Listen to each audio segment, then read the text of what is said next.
Hello बच्चों, मैं Sukhmani sir आप सबको मेरा इस यूट्यूब चैनल पर स्वागत करता हूं। आज का जो हमारा पाठ है वह है 7वीं कक्षा की एकादशः पाठः विद्याधनम। अब विद्याधनम का अर्थ क्या है?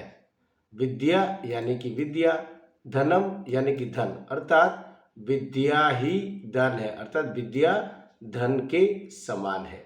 देखते हैं इस चैप्टर में विद्या के महत्वों के बारे में बताया गया है और इन चारों श्लोकों में आपको विद्या का महत्व ही देखने को मिलेगा। तो शुरू करते हैं आज का पाठ विद्याधनम।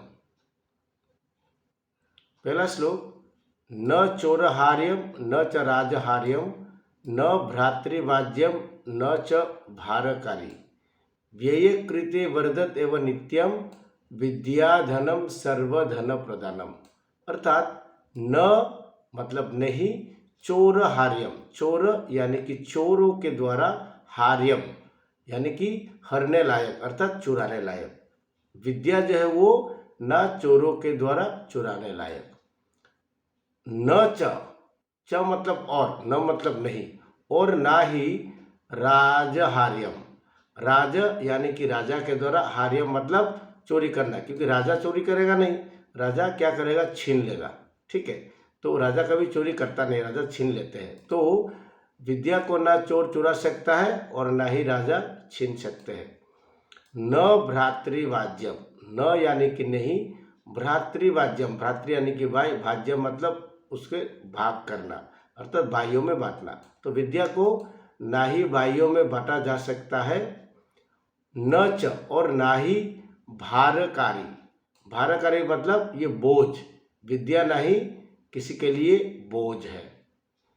व्यय कृते, व्यय यानी कि खर्च, कृत्य मतलब करने पर, व्यय करने पर वर्धत एवं नित्यम, वर्धत यानी कि बढ़ता है, एवं मतलब ही, नित्यम मतलब रोज, अर्थात रोज ही बढ़ता है।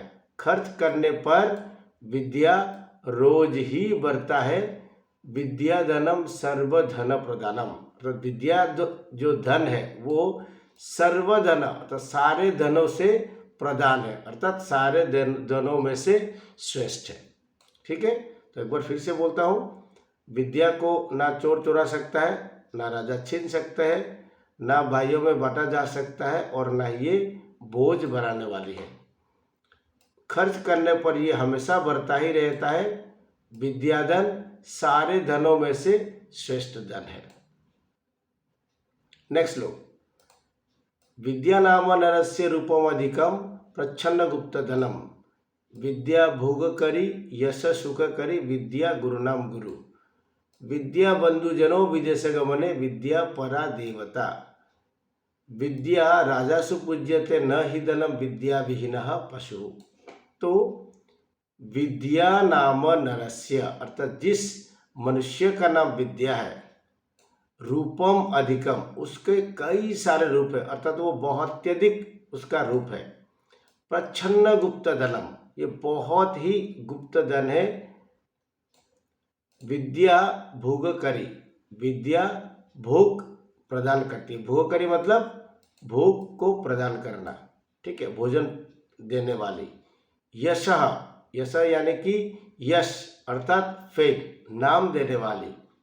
सुख करी, विद्या सुख देने वाली। विद्या गुरु नाम गुरु, विद्या गुरुओं के भी गुरु है, अर्थात विद्या सबसे श्रेष्ठ गुरु है।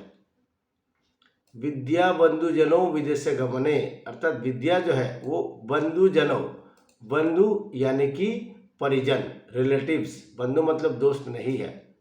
ठीक है, तो विद्या जो है वो बंधुजनों अर्थात परिजन की तरह, रिलेटिव की तरह है।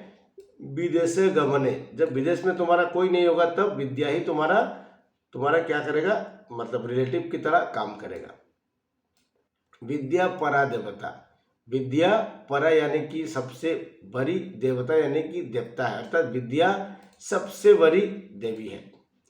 विद्या राजसु पूज्यते, अर्थात विद्या को राजाओं के द्वारा भी पूजा जाता है, न ही धनम, न कि धन को, अर्थात विद्या जो है वो राजाओं के द्वारा भी पूजे जाते हैं लेकिन धन को नहीं। विद्या विहीनः पशु, और जो जिसके पास विद्या नहीं है वो पशु है। ठीक है, तो एक बार फिर से समझाता हूँ। विद्या नाम के मनुष्य का कई सारे रूप है, ये बहुत ही गुप्त धन है।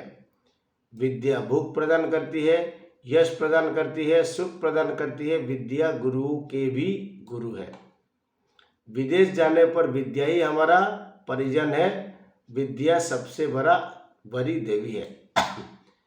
विद्या को राजाओं के द्वारा भी पूजे जाते हैं, धन को नहीं। और जो विद्या जिसके पास विद्या नहीं है वो पशु है। नेक्स्ट थर्ड श्लोक। केयूराहा न विभूषयन्ति पुरुषम न हार चंद्रोज्ज्वला न स्नानम न विलेपनम न कुसुमम नालंकृता मूर्धजः वाणी का समलम करोति पुरुषम या संस्कृत धार्यते क्षीयन्ते अखिल भूषणानि सततम भागभूषणम भूषणम।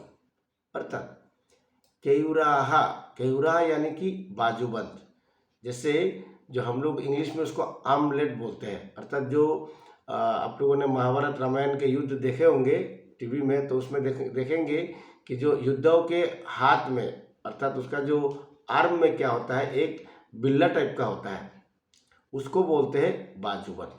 ठीक है, तो बाजूबंद न विभूषयन्ति पुरुषम, न मतलब नहीं, विभूषयन्ति अर्थात उसको आभूषित करता है, पुरुषम अर्थात वीर पुरुष को। पुरुष मतलब यहाँ पर वीर पुरुष।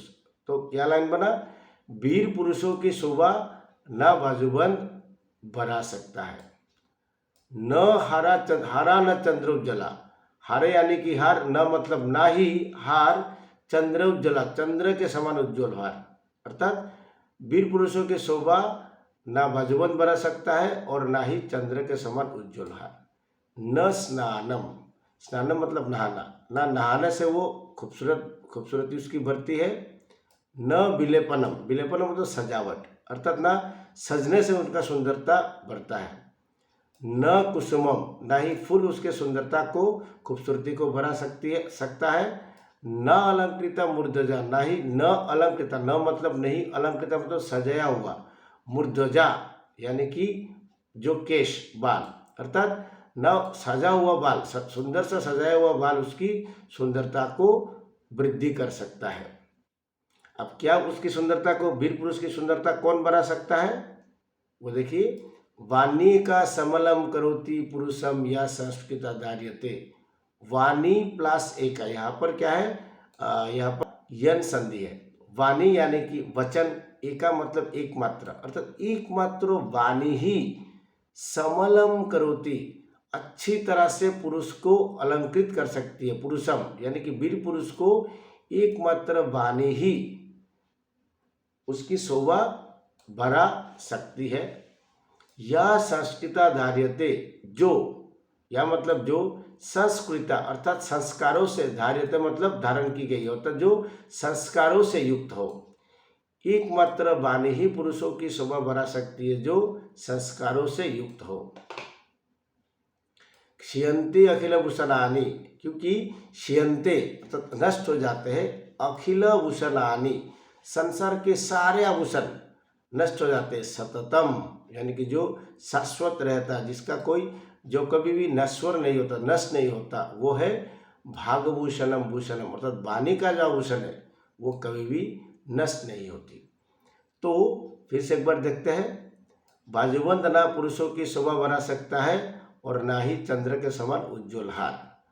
ना स्नान, ना विलेपन, ना फूल, ना ही सजाया हुआ केश पुरुष की शोभा को वृद्धि कर सकता है। केवल एकमात्र वाणी ही पुरुष की शोभा को बढ़ा सकता है जो संस्कारों से युक्त हो, क्योंकि संसार के सारे आभूषण नष्ट हो जाते हैं परंतु वाणी का आभूषण कभी नष्ट नहीं होती। ठीक है, अब लास्ट श्लोक। विद्या नाम नरस्य कीर्तिरतुला भाग्यक्षये चाश्रय धेनु कामदुदा रतिश्च विरहे नेत्रम तृतीयम च सा सत्कारायतनम कुलस्य महिमा रत्नैर्विना भूषणम तस्मात् अन्यमुपेक्ष्य सर्व विषय विद्याधिकारम कुरु। अर्थात विद्या नाम नरस्य, अर्थात विद्या नाम के मनुष्य के, कीर्तिरतुला, कीर्ति यानी कि उसका फेम, नाम, अतुला यानी कि अतुलनीय, यहाँ पर विसर्ग संधि है, कीर्ति ही प्लस अतुला। तो विद्या नाम के मनुष्य के उसकी कीर्ति अतुलनीय है। भाग्य क्षय च आश्रय, तो जिसका भाग्य नष्ट हो जाता है उसका विद्या क्या है, आश्रय है। अर्थात जिसका तकदीर खराब होता है विद्या ही उसका सहारा है। धेनु कामदुदा, अर्थात ये इच्छा पूरी करने वाली गाय की तरह है। अब धेनु मतलब गाय, कामदुदा मतलब कामधेनु जो होती है, कामधेनु का नाम आपने सुना होगा, जो महर्षि विश्वामित्र के पास वो थी, तो वो जो भी मांगते थे वो उस इच्छा को पूरा करती थी। उसी तरह से विद्या भी कामधेनु की तरह है जो आपका हर इच्छा को पूरी कर सकती है। रतिश्च विरहे, विरह मतलब अपने किसी प्रियजन से बिछड़ना, ठीक है, तो विरह का दर्द, तो उस अगर आप अगर विरह में है तो वो आपकी रति यानी कि प्रेम की तरह है, विरह में प्रेम की तरह है। तृतीयम नेत्रम तृतीयम चसा, नेत्र यानी कि आंखें, तृतीयम तो तीसरी आंख की तरह है। तीसरी आंख यानी कि जैसे कि हमारे पास दो आंखें हैं, जब दो आंखें से कोई हमको उपाय नहीं सूझेगा तो हमारा तीसरी आंख यानी कि हमारा दिमाग खुल जाता है। तो विद्या जो है वो तीसरी आंख की तरह, हमारे मतलब जो जब हमारे पास कोई उपाय नहीं होता तो हमारे दिमाग से हम सोच विचार करके कोई भी उपाय निकलता है, दैट इज कॉल्ड तृतीय आंख, तीसरी आंख। सत्कार आयतनम, ये सत्कार, सत्कार यानी कि सम्मान, आयतनम मतलब घर, ये सम्मान का घर है। कुलस्य महिमा, ये कुल की महिमा है, कुल की इज्जत है। रत्नर्विना भूषणम, ये बगैर रत्नों की आभूषण है। अर्थात आपके पास विद्या है तो आपको कोई रत्न कोई आभूषण की जरूरत नहीं है, आप ऐसे ही बहुत सुंदर दिखेंगे। विद्या बगैर रत्नों का आभूषण है। तस्मात्, इसलिए, अन्यम उपेक्ष्य सर्व विषयम, अर्थात दूसरे सारे विषय को छोड़कर, दूसरे सारे बातों को छोड़कर, उपेक्ष्य मतलब यहाँ पर तस्मात् अन्यम उपेक्ष्य, यहाँ पर तीन बात है, तस्मात् अन्यम प्लस उपेक्ष्य, तस्मात् प्लस अन्यम प्लस उपेक्ष्य, तीन शब्द। तस्मात् इसलिए, अन्यम मतलब दूसरे, अब सर्व विषयम इसको बीच में आएगा, सारे विषय को, उपेक्ष्य मतलब छोड़कर, विद्याधिकारम कुरु, आप विद्या प्राप्त कीजिए, बाकी सारे विषयों को छोड़ दीजिए, केवल आप एक चीज प्राप्त कीजिए, वो क्या है, विद्या, तो आपका सारी इच्छा क्या होगा, पूरी हो जाएगी। ठीक है बच्चों, तो दोबारा एक बार समझाता हूँ। विद्या नाम के मनुष्य की कीर्ति अतुलनीय है, भाग्य खराब होने पर उनका आश्रय है, ये इच्छा पूरा करने वाली गाय है, विरह में प्रेम की तरह है, ये तीसरी आग की तरह है। सम्मान का घर, कुल की महिमा और विद्या बगैर रत्नों के भी आभूषण है। इसलिए दूसरे सारे विषयों को छोड़कर आपको विद्या प्राप्त करना है, दूसरे विषय को छोड़कर विद्या का अधिकार करता विद्या प्राप्त करें। तो बच्चों, आशा करता हूँ कि आपको ये चारों श्लोक अच्छी तरह से समझ में आया होगा। अगर आपको कहीं पर भी कोई डाउट है तो वीडियो को एक बार रिपीट करके देख लीजिएगा, आपका जो डाउट है 100% आपका डाउट क्लियर हो जाएगा। तो हम अब चलते हैं उसकी एक्सरसाइज की ओर। एक्सरसाइज में भी आपको अच्छी तरह से मैं समझा दूंगा, आपको पूरी तरह से समझ में आएगा। तो शुरू करते हैं एक्सरसाइज। तो बच्चों, ये है आपका चैप्टर विद्याधन का अभ्यास कार्यम। यहाँ पर हम देखेंगे उसके अभ्यास कार्य यानी कि एक्सरसाइज। तो पहला जो प्रश्न है वो है, उपयुक्त कथनानाम समक्षम आम, अनुपयुक्त कथनानाम समक्षम नैति लिखित। अर्थात जो उपयुक्त कथनानाम, जो कथन, जो स्टेटमेंट सही है उसके समक्षम, उसके सामने आम, अर्थात आम लिखना है, और जो कथन अनुपयुक्त कथन, जो कथन अनुपयुक्त यानी कि गलत है उसके सामने क्या लिखना है, न लिखना है। ठीक है, तो हमने जो ये यहाँ पर जो ग्रीन इंक के जो जितना भी वर्ड है वो सब उसके उत्तर है। आप नीचे भी देखेंगे सारे जो उत्तर है हमने ग्रीन करके मार्क कर दिया ताकि आपको समझने में बहुत आसानी हो। तो पहला जो स्टेटमेंट है, विद्या राजसु पूज्यते, अर्थात विद्या को राजाओं के द्वारा पूजे जाते हैं। तो ये स्टेटमेंट सही है, तो हमने क्या कर दिया, उसको आम लिख दिया। भागभूषणम भूषणम न, अर्थात वाणी का जो आभूषण है वो आभूषण नहीं है। तो एक्चुअली वाणी का आभूषण आभूषण है, सबसे श्रेष्ठ आभूषण वही है। तो अब क्या है, ये गलत है क्योंकि नहीं बोला गया है, इसलिए ये न होगा, ये गलत है। विद्याधनम सर्वधनेषु प्रधानम, अर्थात विद्याधन सारे धनों में से श्रेष्ठ धन है। उसका उत्तर क्या है, हाँ, तो आम होगा। विदेश गमने विद्या बंधुजनो न भवति, अर्थात विदेश जाने पर विद्या हमारा परिजन नहीं होता है। तो ये तो गलत है क्योंकि विदेश जाने पर विद्या हमारा परिजन होता है। तो यहाँ पर हम क्या करेंगे, न लिख देंगे। सर्वम विहाय विद्याधिकारम कुरु, अर्थात सब कुछ छोड़कर आपको विद्या प्राप्त करना है। ये सही है, गलत है? तो ये बिल्कुल सही है, इसलिए उसके सामने क्या लिखा है हमने, आम लिखे। अर्थात आप लोगों को बाकी सब कुछ छोड़, आप कुछ भी करें, आप बदमाशी करें, कुछ भी करें, लेकिन आपको ये सब छोड़कर क्या करना है, आपको विद्या प्राप्त करना है। यही आपका एकमात्र लक्ष्य होना चाहिए। ठीक है, तो अब चलते हैं क्वेश्चन नंबर 2, प्रश्न 2। अधोलिखितानाम पदानाम लिंगम विभक्तिम वचनं च लिखत, अर्थात जो नीचे जो पद दिया गया है, ये जो पद है, इन सारे पदों के पहले लिंग लिखना है, कौन सा लिंग में है, उसके बाद कौन सा विभक्ति में है और कौन सा वचन में है, ये भी लिखना है। तो पहला जो शब्द है वो नरस्य, नरस्य जो हुआ नर शब्द रूप है। ठीक है, तो अब वो पुल्लिंग है और नरस्य ये षष्ठी विभक्ति है और एक वचन है। बालकस्य जैसे है उसी तरह से नरस्य भी वही होगा। अब गुरु नाम, गुरु शब्द, गुरु जो है वो पुल्लिंग है। ठीक है, गुरु पुल्लिंग, गुरु नाम जो है वो षष्ठी विभक्ति बहुवचन। ठीक है, अब केयुराहा, केयुराहा जो है वो भी पुल्लिंग है। केयुरह, केयुरव, केयुराहा, लाइक बालक की तरह जाएगा। तो ये पुल्लिंग है, प्रथमा बहुवचन से बालक, बालको, बालकाहा, केयुरह, केयुरव, केयुराहा। ठीक है, उसके बाद कीर्तिम, जो मूल शब्द है वो कीर्ति, वो स्त्रीलिंग है। ठीक है, तो कीर्तिम जो है वो स्त्रीलिंग है और ये द्वितीय विभक्ति है। ठीक है, ये द्वितीय विभक्ति और ये एक वचनम है। उसके बाद भूषणानि, ये नपुंसक लिंग है और ये प्रथमा और द्वितीय दोनों में सेम है। नपुंसक से फल का फलम फले फलानी, फलम फले फलानी, उसी तरह से भूषणम का भी क्या होगा, भूषणम भूषणे भूषणानि, भूषणम भूषणे भूषणानि। तो आप प्रथमा विभक्ति बोलिए या द्वितीय विभक्ति बोलिए, उसमें कोई फर्क नहीं पड़ेगा, लेकिन ये बहुवचन है, ये जरूरी है। अर्थात प्रथमा या द्वितीय ये बहुवचन होगा। अब श्लोक, क्वेश्चन नंबर 3, इसमें क्या करना आपको, श्लोकानुसार नियोजित। तो श्लोक दिया हुआ है, दोनों मतलब पजल करके दिया हुआ था, तो हमने सीधा सीधा आंसर लिख दिया। अब देख लीजिएगा, यहाँ पर जो ग्रीन है वो सीधा आंसर है। तो यहाँ पर देखो, विद्या रजसु पूज्यते न हि धनम विद्या विहीन पशु, केयुरा न विभूषयन्ति पुरुषम हारा न चंद्रोज्जला, न चौरहार्यम न च राजहार्यम न भ्रातृवाज्यम न च भारकारी, सत्कारायतन कुलस्य महिमा रत्नर्विना भूषणम, बान्य का समलम करोति पुरुषम या संस्कृता धार्यते। ये तो बहुत सिंपल है, आप लोगों ने अगर श्लोक पढ़ा हुआ तो ये आपको आसानी से समझ में आ जाएगा।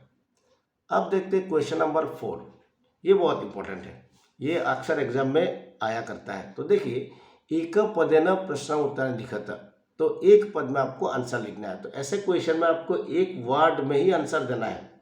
ठीक है, तो कह पशु, अर्थात कौन पशु है, विद्या विहीन, जो विद्या से हीन है, जिसके पास विद्या नहीं है वो पशु है।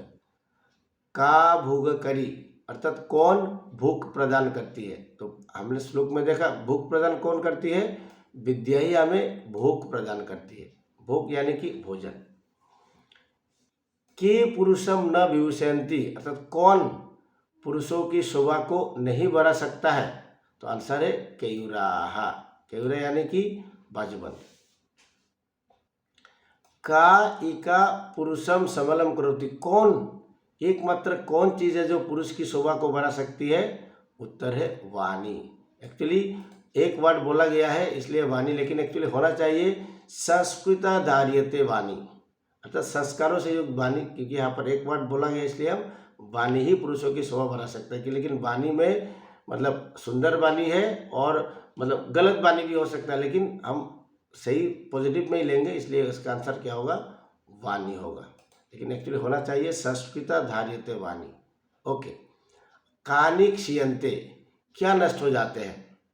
तो नष्ट क्या होता है? अखिल भूषणानि, संसार के सारे आभूषण नष्ट हो जाएंगे। आज मेरे पास कुछ आभूषण है, मान लो कि घड़ी है, मोबाइल है, अच्छे शर्ट है, अच्छे मतलब मेकअप पर चीज़ें हैं, कुछ दिनों के बाद वो एक्सपायर हो जाएगा, खत्म हो जाएगा। इसलिए संसार के सारे आभूषण क्या होता है? नष्ट हो जाते हैं। अब रेखांकित पदानि आधृत्य प्रश्न निर्माणम कुरुत। अब रेखांकित पदों के आधार पर आपको प्रश्न निर्माण करना है।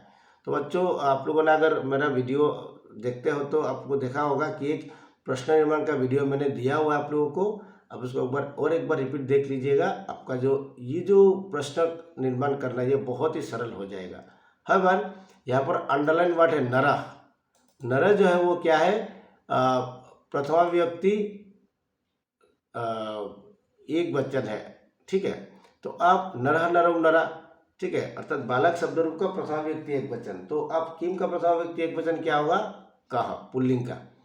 तो इसी तरह से आप क्या कर सकते हो? आप प्रश्न निर्माण को कर सकते हो। नरः, उसका उत्तर क्या होगा? कह, अर्थात विद्या विहीनः कः पशु। विद्या राजसु पूज्यते, विद्या स्त्रीलिंग है, प्रथमा व्यक्ति से बालिका की तरह है। तो यहाँ पर भी क्या होगा? स्त्रीलिंग का किम शत्रु स्त्रीलिंग का पहला जो शब्द है वो क्या है? प्रथम व्यक्ति एक वचन का, ठीक है। आप ऐसे आप कर सकते हो। तो नेक्स्ट देखिए, चंद्रोज्ज्वल हाराहा पुरुषम न समलम करोति, अर्थात चंद्र के समान उज्ज्वल हार पुरुष की शोभा नहीं बढ़ा सकता। तो आप क्या होना चाहिए? चंद्र के समान क्या पुरुषों की शोभा नहीं बढ़ा सकता? हारा जो है वो क्या है? पुल्लिंग प्रथम व्यक्ति बहुवचन, ठीक है। बालक की तरह हारा हारो हरा है, तो प्रथम व्यक्ति बहुवचन। तो पुल्लिंग का प्रथम व्यक्ति एक बहुवचन किम शब्द रूप में क्या होगा? कह, कौ, के होगा, ठीक है। अब पिता हिते नियुक्ते, पिता मतलब पिता सबको हित में लगाते हैं। तो अब पिता जो है वो पितृ शब्द रूप, ये भी पुल्लिंग है। तो पितृ शब्द रूप प्रथम व्यक्ति एक वचन पिता। तो अब प्रथम व्यक्ति एक वचन किम का क्या होगा? कह, ठीक है। कह को मैं ग्रीन नहीं किया, मैं ग्रीन कर देता हूँ, आपके लिए समझने में ईजी होगा। तो क्या होगा? कह हिते नियुक्ते, ठीक है। अब देखते हैं नेक्स्ट क्वेश्चन। विद्याधनम सर्व प्रधानम धनम अस्ति, अर्थात विद्या धन है वो सबसे प्रधान धन है। तो अब सबसे प्रधान, तो इसके लिए तो कोई मतलब किम शब्द रूप फॉलो नहीं होगा, लेकिन इसका डायरेक्ट क्वेश्चन क्या होगा? कीदृशम, कैसा। कुछ जगह पर मेरा वीडियो देखेंगे तो वो समझ में आ जाएगा। कुछ जगह पर आपका ये जो शब्द रूप का जो है किम शब्द रूप का वो फॉलो नहीं होगा। डायरेक्ट क्वेश्चन हमारे पास है। तो सर्वप्रधानम कैसा धन है? तो उसके लिए सबसे अच्छा धन है, तो उसका क्वेश्चन वर्ड क्या होगा? कैसा। तो कैसे के लिए क्या होगा? कीदृशम होगा, ठीक है, क्योंकि नपुंसक लिंग है। अगर पुल्लिंग होता तो कीदृशा होता, उसके बाद स्त्रीलिंग होने से क्या कीदृशी हो जाता। तो विद्या दिक्षु कृत्रिम तनोति, विद्या दिशाओं में कीर्ति को फैलाती है। तो दिशाओं में, तो उत्तर क्या होगा? कहाँ होगा, इसलिए उसका कहाँ के लिए सीधा क्वेश्चन क्या है? पुत्र। तो इस तरह का क्वेश्चन आपको एग्जाम में पूछे जा सकते हैं, ठीक है। अब देखते हैं पूर्ण वाक्य न प्रश्नानाम उत्तर, अर्थात प्रश्न का जो उत्तर है वो आपको पूर्ण वाक्य में, फुल सेंटेंस में आपको देना है। गुरुनाम गुरु का अस्ति, तो गुरुओं का भी गुरु कौन है? तो आंसर क्या होगा? गुरुनाम गुरु विद्या अस्ति, विद्या गुरुओं के भी गुरु है। कीदृशी वाणी पुरुषम सबलम करोति, तो कैसे वाणी पुरुषों की शोभा बढ़ा सकती है? तो आंसर क्या है? संस्कृता धार्यते वाणी, अर्थात जो वाणी संस्कारों से भरी हुई हो वही पुरुषों की शोभा को बढ़ा सकता है, ठीक है। उसके बाद व्यय कृते किम वर्धते, खर्च करने पर कौन सा चीज़ बढ़ता है? तो दुनिया में एक ही चीज़ है जो खर्च करने पर बढ़ता है, वो है विद्या, विद्याधनम, अर्थात व्यय कृते विद्याधनम वर्धते। संसार में विद्या के अलावा और कोई चीज़ है ही नहीं जो खर्चा करेंगे तो आपके लिए वो बढ़ जाएगा। उसके बाद भाग्यश्रेय आश्रय कहा, जब आपका तकदीर खराब होता है, आपका भाग्य जब खराब हो जाता है, तब आपका आश्रय कौन है? विद्या है। भाग्यश्रेय आश्रय विद्या नाम नरः, अर्थात विद्या नाम का जो मनुष्य है वही आपका क्या करेंगे? आपका तकदीर खराब होने पर आपका वही आपका सहारा है। क्योंकि यहाँ पर देखिए कह दिया हुआ है, तो यहाँ पर हम सिर्फ विद्या लिख सकते थे, लेकिन कह पुल्लिंग है और विद्या स्त्रीलिंग, इसलिए हमको क्या लिखना पड़ेगा? विद्या नाम नरः। आपको कहीं के ऊपर सिर्फ भाग्य से आंसर विद्या आंसर मिलेगा, परंतु वो आंसर ग्रामेटिकली क्या देखेंगे तो वो सही नहीं, इसलिए हमको क्या जाना पड़ेगा, विद्या नाम नरः। ठीक है। उसके बाद लास्ट क्वेश्चन, मंजूषात पुल्लिंगम स्त्रीलिंगम नपुंसकलिंगम पदचित्वा लिखत, क्योंकि ये आपको दिया गया है कि आप कौन सा लिंग को पहचाने। ठीक है। तो एक पुल्लिंग है और एक स्त्रीलिंग है और नपुंसकलिंग। यहाँ पर 3 तरह का शब्द है। कुछ पुल्लिंग से आपको मैं मंजूषा दिया नहीं, डायरेक्ट मैंने आंसर लिख दिया, आप वहाँ से देख लीजिएगा। जो पुल्लिंग में क्या क्या होगा, हारहा है कि हारह हारव हरा है। इसके अलावा पशु पुल्लिंग है, गुरु पुल्लिंग है और मूर्धजा पुल्लिंग है, मूर्धजो मूर्धजो मूर्धजाहा। तो अब स्त्रीलिंग में क्या है, विद्या स्त्रीलिंग है, अलंकृता स्त्रीलिंग है, ठीक है, विद्या स्त्रीलिंग है, संस्कृता स्त्रीलिंग है और रति स्त्रीलिंग है। अब नपुंसकलिंग में देखिए, भूषणम नपुंसकलिंग है, धनम नपुंसकलिंग है, सततम नपुंसकलिंग है और कुसुमम भी नपुंसकलिंग है। तो इस तरह से ये हमारे सारे क्वेश्चन आंसर्स भी खत्म हो गए। तो बच्चों आप अच्छी तरह से वीडियो को देखिएगा। अगर क्वेश्चन आंसर्स में कोई भी डाउट होगा तो आप मुझे कमेंट कर सकते हैं, मैं आपका उत्तर देने की प्रयास करूंगा।